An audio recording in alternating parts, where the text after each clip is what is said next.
எனக்கு அன்பான தேவ பிள்ளையே, இந்த அதிகாலை வேளையிலே ஒரு முறை கூட உங்களோடு கூட சேர்ந்து தேவனை ஆராதிப்பதிலே, தேவனுடைய வார்த்தைகளை கேட்பதிலே நான் மிகவும் ஆசையாயிருக்கிறேன். நம்மை நடத்துகிற ஆண்டவர் நம்முடைய வாழ்க்கையில் மிக முக்கியமான பொறுப்புகளை அவர் எடுத்து நம்மை நீதியின் பாதையிலே நம்மை நடத்துகிறவர். அவருடைய பாதை நீதியாக இருக்கும். அவர் நம்மை நித்திய வழியிலே நடத்துகிறவர். நம்முடைய பாதைகள் குறுக்கலாக இருந்தாலும் கூட தேவனுடைய கையிலே வழிகளை கொடுக்கும் பொழுது அவர் நம்மை நீதியின் பாதையில் நடத்துகிறார். சங்கீதத்தின் புத்தகம் 23ஆம் சங்கீதம் 3வது வசனத்தை சிந்தித்தோமானால் வேதம் சொல்லுகிறது, அவர் என் ஆத்துமாவை தேற்றி தம்முடைய நாமத்தின் நிமித்தம் என்னை நீதியின் பாதையில் நடத்துகிறார். நம்மை நடத்துகிற தேவன் நீதியின் தேவன். அவர் நம்மை நீதியாகத்தான் நடத்துவார். ஒருபோதும் நமக்கு துன்பத்தை அனுமதிக்கிறவர் நம்முடைய தேவன் அல்ல. வேதம் சொல்லுகிறது, அவர் நடத்தின பாதைகள் நீதியான பாதைகள். கர்த்தர் நம்மை எப்படியெல்லாம் நடத்துவார்? ஏசாயாவின் புத்தகம் 63ஆம் அதிகாரம் 12வது வசனத்தை வாசிப்போமானால், தேவன் இஸ்ரவேலை தமது மகிமையின் புயத்தினால் நடத்தினார். எப்படி நடத்தினார்? தமது பரிசுத்த ஆவியை கட்டளையிட்டு மோசேயின் வலதுகையை பிடித்து கொண்டு தமது நித்திய கீர்த்தி உண்டாக்கும்படியாக செங்கடலை 2ஆய் பிளந்து ஒரு வெட்டாந்தரையில் நடப்பது போல நடத்தினார். யாத்திராகமத்தின் புத்தகம் 14ஆம் அதிகாரம் 21-22 வாசிக்கும் பொழுது நாம் பார்க்கிறோம், நம்முடைய தேவன் நம்மை நீதியின் பாதை நடத்துகிறவர். செங்கடலை பிளந்து கர்த்தர் நம்மை நடத்த அவர் வல்லவராக இருந்தார். யாக்கோபு தன் கடைசி நாட்களிலே தங்கள் பிள்ளைகளை கூப்பிட்டு ஆசீர்வதிக்கும் பொழுது யோசேப்பை குறித்து தீர்க்க தரிசனமாய் சொல்லுகிற வார்த்தைகள் ஆதியாகமம் 49ஆம் அதிகாரம் 24 யோசேப்பின் புயங்கள் அவர் வல்லவரின் கரங்களில் பலத்தன. ஹல்லேலூயா.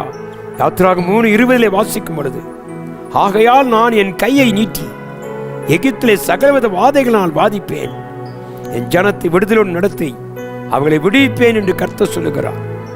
தேவனுடைய பிள்ளை, இன்றும் கூட நம்முடைய ஆண்டவர் சாத்தானின் கையில் இருந்து நம்மை விடுவித்து நம்மை நடத்தவர் போதுமானவராக இருக்கிறார். நம்முடைய தேவன் நல்லவர் என்பதை மறந்துவிடக் கூடாது. அவருடைய வழிகளிலே நாம் நீதியாய் நடக்கும் பொழுது அவர் நமக்கு பாதைகளை அமைத்துக் கொடுக்கிறவர், நம்மை விடுவிக்கிற தேவனாக இருக்கிற வசனம் சொல்லுகிறது, குதிரையானது வனாந்தரத்தில் வெளியிலே நடக்கிறது போல அங்கும் இங்கும் அசையாமல் நம்மை நேர்வழியாய் நடத்துகிற தேவனாகிய கர்த்தர். எனக்கு அன்பான தேவ பிள்ளையே, இந்த நாட்களிலே நம்முடைய ஆண்டவராய் இயேசு கிறிஸ்து நாம் அவரை நம்பி இருப்போமானால் நம்மை நீதியின் பாதைகளை நடத்துகிறார். அந்த பாதைகளில் வேதனைகள் இருக்கலாம், துக்கங்கள் இருக்கலாம், ஆனால் அதன் மத்தியிலே தேவன் நம்மை நடத்துவர் போதுமானவராக இருக்கிறேன் என்றால் அவர் தான் நமது வலதுகையை பிடித்திருக்கிறார். இஸ்ரவேல் ஜனங்களை அழைத்துக் கொண்டு வந்த தேவன் செங்கடலை பிளக்கும்படியாக தேவன் தம்முடைய ஜனங்களுக்கு முன்பாக விசுவாசத்தை கட்டளிட்டு நடத்தினது போல இந்த நாட்களில் தேவனுடைய பிள்ளையே கர்த்தருடைய கரத்துக்குள்ளே நம்மை கொடுக்கும் பொழுது அவர் நம்மை நீதியின் பாதையிலே நடத்துகிறார். எப்படி நடத்தினார்? அவர் ஆழங்களில் அவர்கள் நடத்தினார். செங்கடலுக்குள்ளே ஆழத்திலே ஒரு வெட்டாந்தரை போல் கர்த்தர் உருவாக்கி தம்முடைய ஜனங்களை அணைத்தினார். அருமையான தேவப்பிள்ளை, இந்த காலவெளியிலே தேவனுடைய நீதியின் வழியாகத்தான் நடத்துவார்.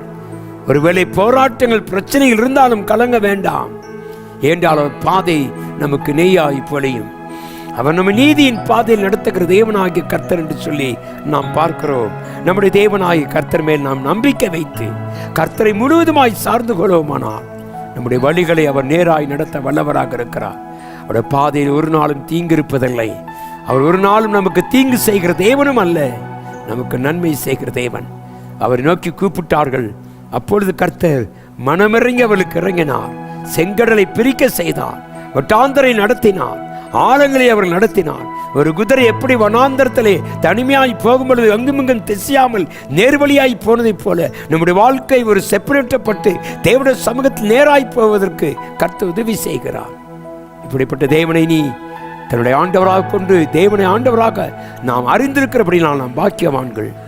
ஆகவே சொல்லுவோம், கர்த்தாவே உமது பாதைகள் நீதியின் பாதையப்பா, எங்களை நடத்துகிற தேவனாக இருக்கிறதுக்காய் உமக்கு நன்றி என்று சொல்லுவோம்.